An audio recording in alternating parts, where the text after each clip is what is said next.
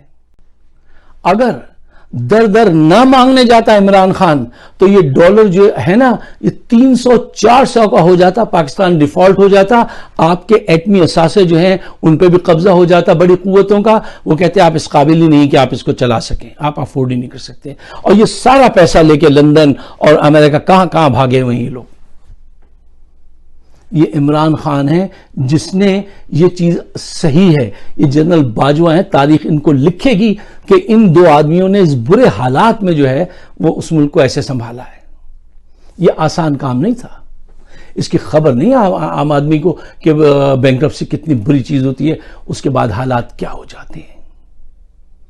در در جانا پڑا اس شخص کو. اور یہ سب آپ نے دیکھا ہے, سنا ہے, اپنے کانوں سے سنا, اپنی آنکھوں سے دیکھا ہے. یہ سارا منظر آپ نے. یہی ساری وجوہات ہیں مہنگائی کی.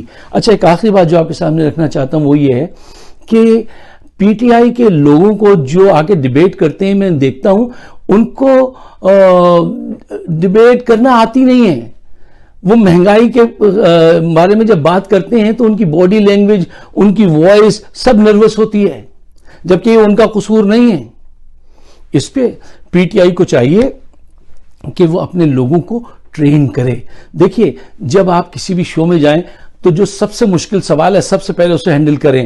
آپ مہنگائی پہ خود بات کریں سب سے پہلے کہ صاحب مہنگائی ہے, اور ڈیفائن کریں. ایک غریب آدمی کی حالت یہ ہے کہ وہ ٹوکری لے کے جاتا ہے تو اس کو یہ مشکل پڑ جاتی ہے کہ وہ ٹماٹر خریدے یا انڈے خریدے, کیا چیز خریدے. ایک وقت کھانا کھائے کہ 2 وقت کھانا کھائے, کیسے کھائے, کہاں سے لائے. ڈیفائن کریں. 50% جو ہے آپ کی جیت اس پہ ہو جاتی ہے اگر آپ اس درد کو ڈیفائن کر سکیں آن ایئر کہ غریب آدمی ان مراحل سے گزر رہا ہے. اس کے بعد جو ہے پھر آپ اپنے حقائق پیش کرتے ہیں. پہلے اس کی کیفیت کو ڈیفائن کریں, پھر حقائق کو پیش کریں کہ دیکھیے یہ وجوہات ہوئی ہیں, انہوں نے ایسے ایسے لوٹا ہے, ایسے ایسے قرضہ چڑھا ہے, ایسے ایسے اس کی ادائیگی ہے, اوپر سے کووڈ آ گیا ہے, پوری دنیا میں واقعتاً پرائزز بڑھی ہیں, پیٹرول کی پرائزز بھی بڑھی ہیں. لیکن یہ ساری باتیں پہلے اس کی تکلیف کو آپ ڈیفائن کریں. ایک غریب آدمی کی آپ وہ ڈیفائن نہیں کرتے, اپنی باتیں بتانے لگتے ہیں, اور اپنی باتوں میں ایک اتنی غلط بات کرتے ہیں پی ٹی آئی کے لوگ. وہی کہنا شروع کر دیتے ہیں ارے دیکھیے جرمنی میں کتنی مہنگائی ہو گئی. دیکھیے یہ ایسی بدعقلی کی بات نہیں کرنی چاہیے. اگر آپ کے سر میں درد ہو اور میں آپ سے کہوں آ کے کہ انگولا میں بمباری ہو رہی ہے, یا آپ کا بچہ جو ہے وہ ڈرگز لینے لگا اور بہائی کے کاموں میں وہ ویڈیو بنا رہا ہے ٹک ٹاک کی, اور میں کہوں دیکھیے صاحب پورا یورپ جو ہے نا اس میں بہت زیادہ فحاشی پھیل گئی ہے. آپ کہیں گے بھاڑ میں گیا یورپ, میرا بچہ خراب ہو رہا ہے, میرے سر میں درد ہو رہا ہے, تم بتا رہے ہو انگولا میں بمباری ہو رہی ہے. انسان کو اپنی ذات پہ جو گزر رہی ہوتی ہے اس سے وہ کنسرن ہوتا ہے. اب آپ اس کو کمپیئر کر کے بتا رہے ہیں جرمنی سے. ارے جرمنی کا ایک غریب آدمی جو ہوتا ہے اس کے پاس کتنے آپشنز ہوتے ہیں, پاکستان کے غریب آدمی کے پاس آپشن ہے نہیں ہے. تو ایسی بات نہیں کرنی چاہیے جو لوگوں کی سمجھ میں نہ آئے. اچھا, ایک تو یہ بات ہے. دوسری بات یہ ہے کہ آپ جب بھی کوئی آپ سے ایسا الزام لگاتا ہے تو آپ دوبارہ اس کو لے کے جائیں اصل ٹاپک کی طرف, اور سوالات کی بھرمار آپ کریں. مثلا آپ یہ سوال پوچھیں, مجھے بتائیے, خود سے پوچھ لیجئے, عوام سے پوائنٹ آؤٹ کیجئے کہ مجھے یہ بتائیے کہ اس کا ذمہ دار کون ہے, اس مہنگائی کا, اس طوفان کا ذمہ دار کون ہے, یہ مہنگائی کیوں ہو رہی ہے, کرپشن کس نے کی ہے, قرضے کس نے کھائے, منی لانڈرنگ کس نے کی ہے. آپ بار بار اس کو ریپیٹ کریں, وہاں لے کے جائیں جو اصل جڑ ہے. وہ اصل جڑ سے بھاگیں گے, آپ اصل جو اس کو پکڑ کے لے کے جائیں تاکہ لوگوں کو صحیح انداز سے آپ ڈیفائن کر سکیں. تو یہ ساری آپ کی وائس کنٹرول ہو, آپ کی باڈی کنٹرول ہو. آپ میں دیکھ رہا ہوں پھر کچھ پروفز جو ہے وہ لائیے, اپنے جو پیپرز ہوتے ہیں ان کی کرپشنز کے ہیں کہ یہ دیکھیے اتنا پیسہ انہوں نے باہر بھیجا. کیا یہ ڈینائی کر سکتے ہیں اس کو؟ یہ دیکھیے ان کا یہ سٹیٹمنٹ ہے, انہوں نے اس وقت یہ کیا. یہ کچھ پروفز لائیں, اس کو دکھائیں, آپ کی وائس میں وہ ہو. پریشان حال وزراء نظر آتے ہیں اور ذرا باڈی لینگویج پازیٹیو نہیں ہوتی. بھئی جرم آپ نے کیا نہیں ہے, پریشان کیوں ہیں؟ جرم جنہوں نے کیا ہے ان کو بے نقاب کرنا آپ کا کام ہے. تو یہ گزارشات ہیں کیونکہ ہم عمران خان کو سپورٹ کرتے ہیں ایک ریزن کی وجہ سے کہ وہ آدمی ایماندار ہے, مخلص ہے پاکستان کے ساتھ. باقی بدماشوں کو میں بہت اچھی طرح سے جانتا ہوں. میں آپ سب سے بھی کہوں گا کہ دعا کیجئے اور ساتھ دیجئے ایک بہتر مستقبل کے لیے عمران خان کا. آپ سب کا بہت بہت شکریہ. اگر میری بات آپ کی سمجھ میں آتی ہے تو اس کو شیئر ضرور کیجئے. میری ویڈیوز موجود ہیں یوٹیوب پہ فائق صدیقی شو, اگر آپ سبسکرائب کریں تو بڑی عنایت ہوگی. شکریہ. خدا حافظ.